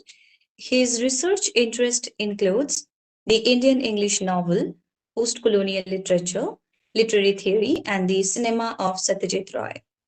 He has done his PhD on the novels of Amitabh Ghosh and has published articles in journals like Postcolonial Texts, South Asian Reviews, Asiatic, Nordic Journal of English Studies, ANQ, a quarterly journal of short articles, notes and review, studies in South Asian films and media, Asian Cinema Journal, Film International, Crossroads, etc. Now I request Dr. Binayak Roy to deliver his invited lecture. Over to you, sir. Am I audible and visible as well? Yes, sir, you are audible. Okay, thank you. Well, the topic of my presentation is on precarity. And you can just understand my precarious position because from the morning itself, we are having a power cut. So I'm on intermittent internet connection. Anyway, I'll try to be as brief as I can. And I'll start with my PowerPoint. Just give me a few seconds.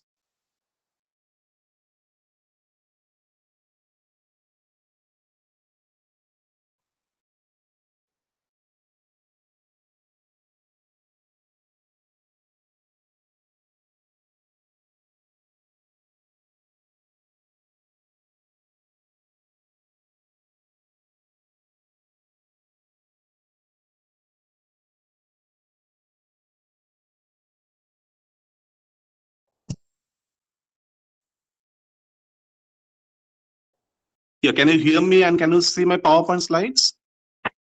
Yes, sir, it is visible. Thank you. So this is the topic of my presentation, Precarity in Transit, Migrant Labor in Amitabh Ghosh's novels. I intend to focus on migrant labor, especially the literary presentation of the precarity of migrant laborers in Ghosh's novels, especially after having witnessed the precarious position of the laborers in India during the COVID times. We have seen the plight of the migrant workers and how precarity is generated as well as accelerated. Now, of course, I begin with two epigraphs. One is from Judith Butler, which the Worshipper just talked about a few minutes earlier, from a book, Precarious Life and Frames of War, and the other is from Edward Said's Reflections on Exile. I quickly move on to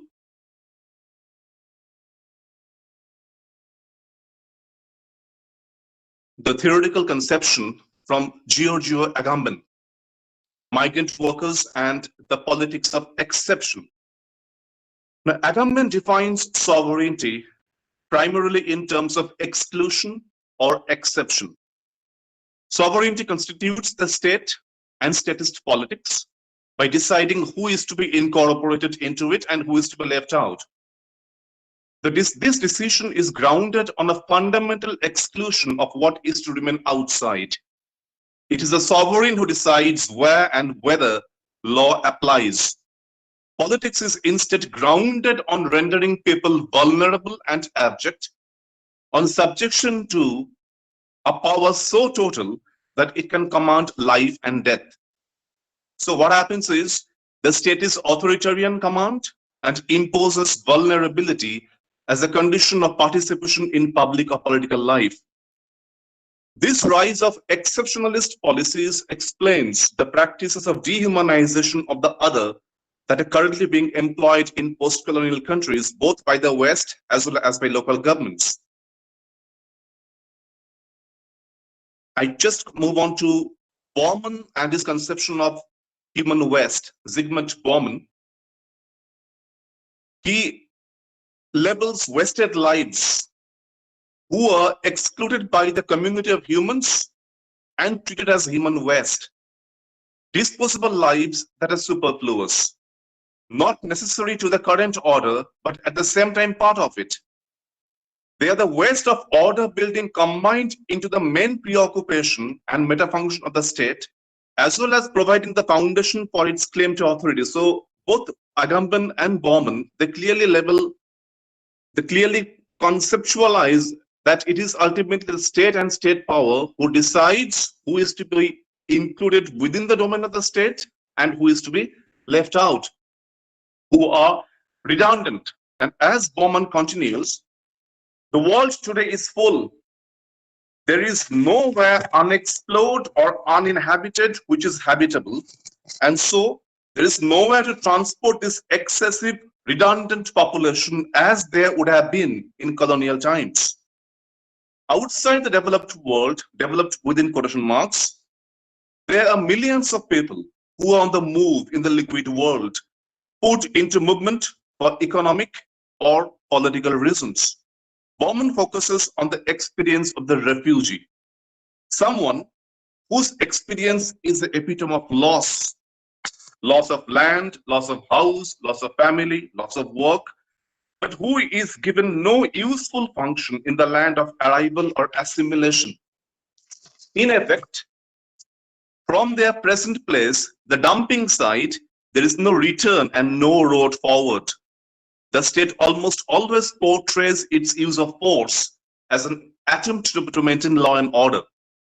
The state thus projects itself as an instrument of desirable order in conflict with a naturally unruly, unpredictable, potentially or actually violent populace. And this concept of migrant labor, it is playing an increasing role in Asia, where they are remarkably mobile, and labor in a largely disorganized and vulnerable state. The workers' position leaves them disempowered within the workplace. It also leaves them vulnerable without. In this sense, migrant workers, they are forced to lead lives that are called hyper-precarious by C.S. Lewis.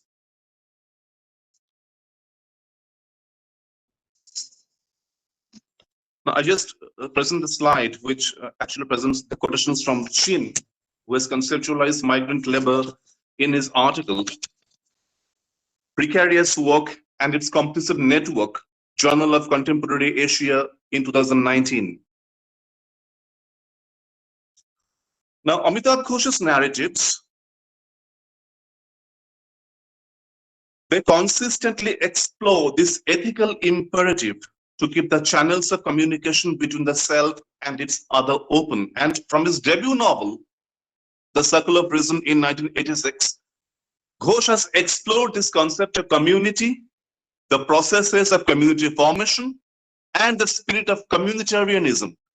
How these singularities, as conceptualized by Jean-Luc Nancy in the inoperative community, how they came into being, especially on boats. For example, it was the Mariamma in Circle of Reason, it was the Ibis in Sea of Poppies, and also in his recent novel Gun Island, he talks about a refugee boat which actually overturns all that has been decimated, all the inhuman processes that have been imposed upon people by processes of colonialism. For example, Sea of Poppies, the first part of the Ibis trilogy, it explores alternative ways of constructing the world based on connections that dismantle the rigid binaries and empiricism of Western modernity. And how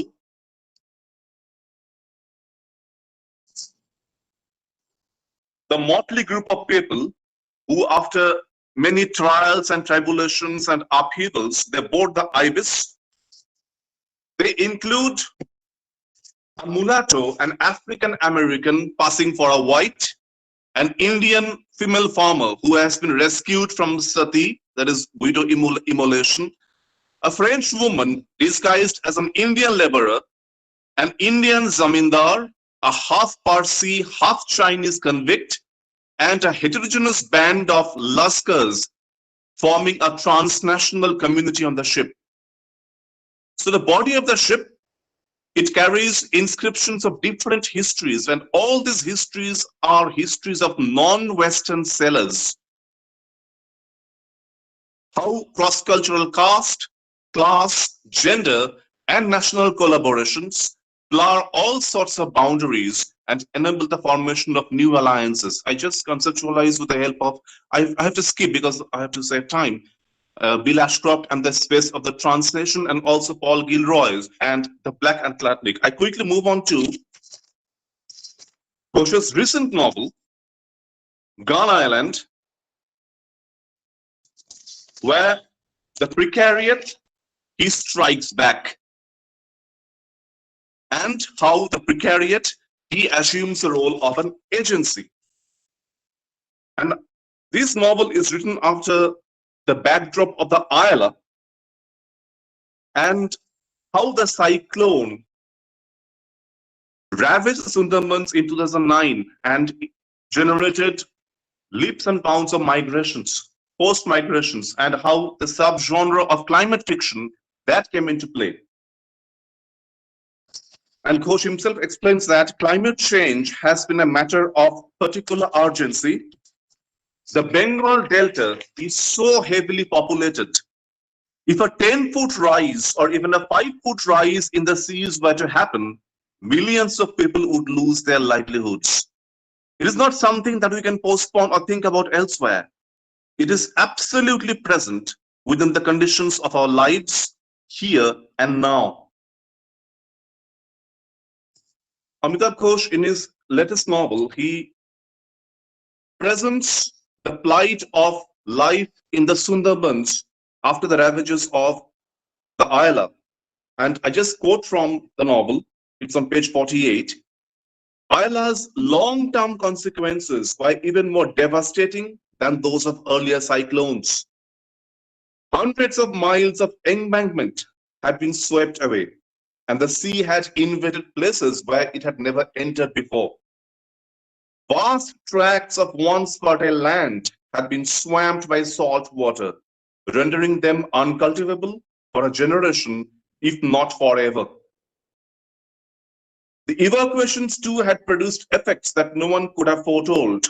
Communities had been destroyed and families dispersed. The young had drifted to cities, swelling already swollen slums. Among the elderly, many had given up trying to eke out a living and had taken to begging on the streets. And most importantly, the Sundarbans had always attracted traffickers because of its poverty, but never in such numbers as after Ayala.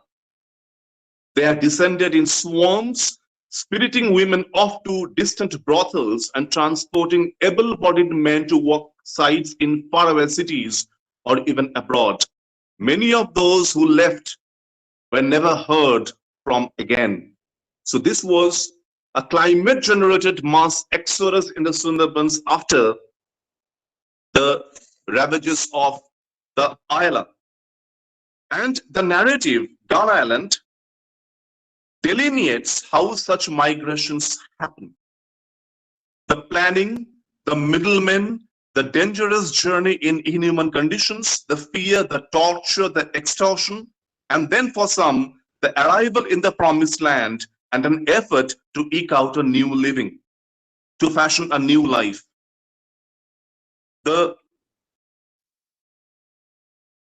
character Tipu, who is an impressionable, listless teenager, he is at once a facilitator of refugee movement and ultimately is transformed to a migrant himself, journeying with his intimate friend Rafi from the Sundarbans to Venice, via Bangladesh, where it actually begins, back into India, and from then on to Pakistan, Iran, and Turkey.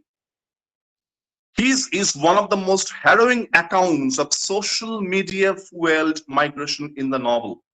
As he himself explains, the internet, that is the migrant's magic carpet. It's a conveyor belt.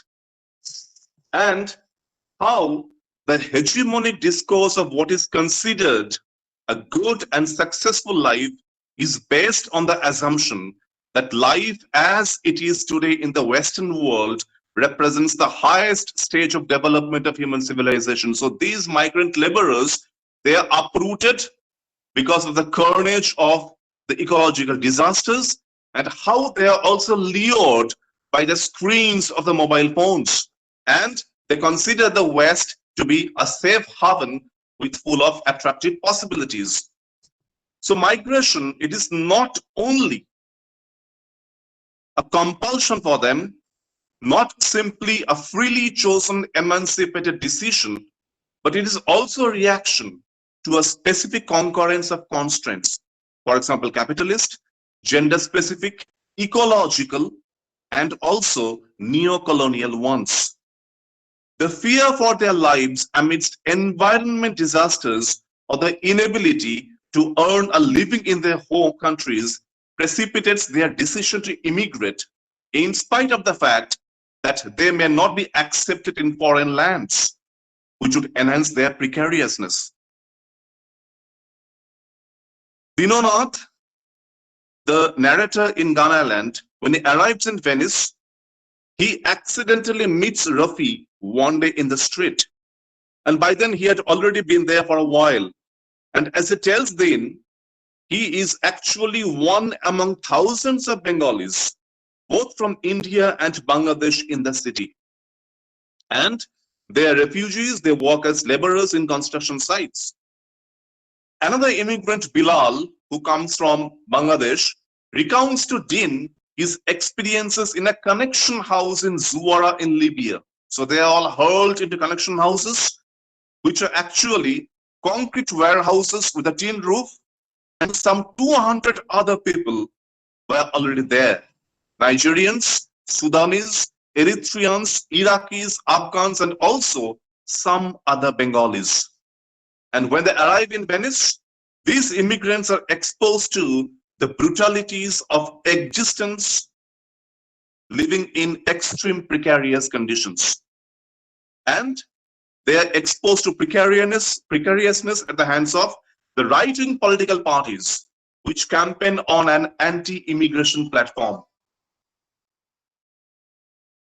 The hostility that the natives feel against immigrants is evident when a young Italian threatens Din with death simply because he thinks that he is a Bangladeshi laborer. Or when right-wing activists take out a boat of their own to meet and potentially attack the boat carrying the immigrants out at high sea to prevent them from reaching their shores. So the Mediterranean that almost again becomes a place of conflict. Xenophobia thus bestows on this narrowly constructed social other as a stranger or foreigner a legibility. I quote from Tabish Khaya, either as extreme negativity or as passing difference, which is by definition not possible in the self's encounter with the other. The Europeans were transported people between continents on an almost unimaginable scale, thereby changing the demographic profile of the entire planet. They suddenly find that the entire trajectory of global movement of people has been reversed. People, they are now flowing to Europe from Asia and Africa and other Eastern countries. The effective strategy for overcoming precariousness, as Amitabh Ghosh constantly explores and presents in his novels, is collective organization and resistance. While the capitalist right-wing political parties in Italy are adamant about prohibiting the entry of these immigrants in their country, there are some pro-immigration camps led by some Catholic groups significantly, and European journalists and humanitarian workers who raise their claim no to xenophobia, no to hate. And this ultimately proved to be triumphant. The climate refugees, they thus straddle between heightened humanitarian sentimentality as well as xenophobic fear. The contention that immigrant and undocumented workers are unorganizable is shattered by successful counter-hegemonic mobilization. The struggle from below ultimately to an overturning of existing power relations. So this collective organization, this ultimately proves to be triumphant. And how the narrative that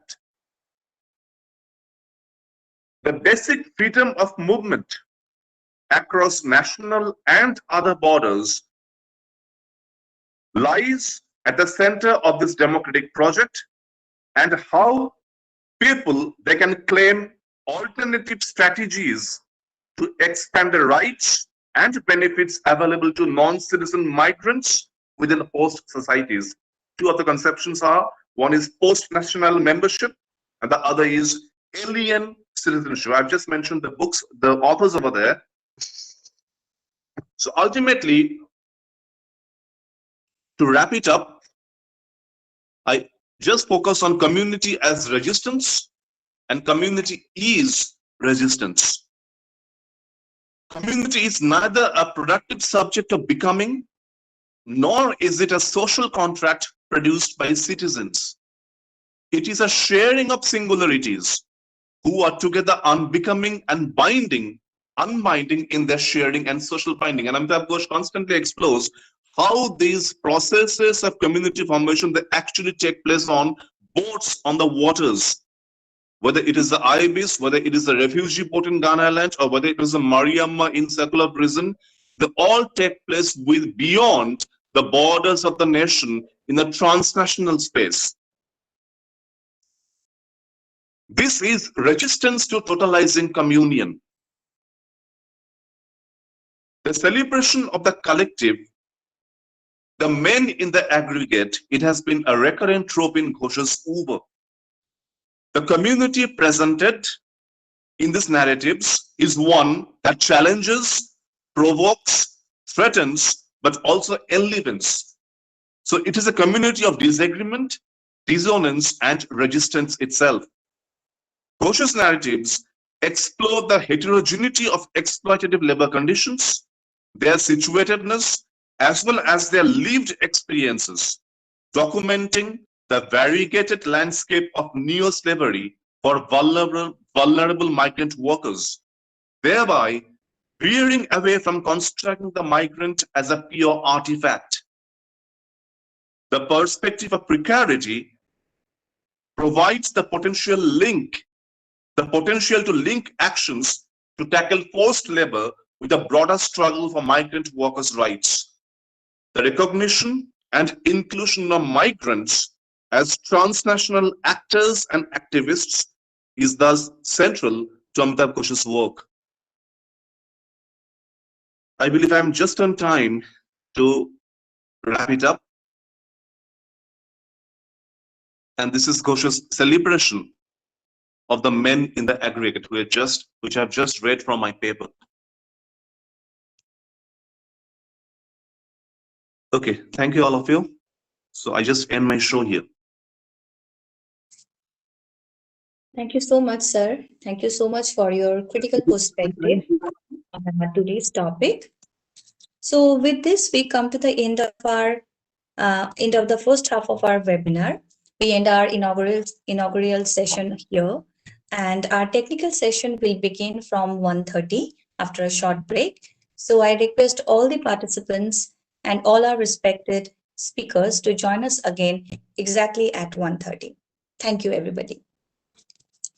Puja, there is a second link given for the technical session. So please remind everyone of that. So it's not the same link. There is another link there. The second link for the technical session, which has been provided, I think, in the group, in the WhatsApp group, and also in the mails. So kindly click on the second link to join the technical session. And Puja, I should also request all the participants, as we have repeatedly done so, to crystallize their comments and to keep their points ready, because I'm apprehensive that we may run short of time because we've got so many presenters. Okay, so keep your, check your technical, gadgets and everything, which has happened with me, as I can feel. So that we don't want to waste any extra minute for that. And right at exactly at 1:30, we'll be starting. And according to the list that we have already circulated, and all the presenters are requested to arrange things accordingly. I mean, 4 minutes to 5 minutes will be given to all of you to present your views. And if possible, in the end of the program, we'll be trying to discuss the major issues and the question and the concerns that will be expressed by others. So please keep it in mind. And with that, we want to take a leave for lunch break. I don't know how we'll be doing lunch on online mode, but whatever may be the case, we'll be meeting at 1:30. Yes, yes. So we all will meet at 1:30 exactly. Thank you. Thank you, everybody.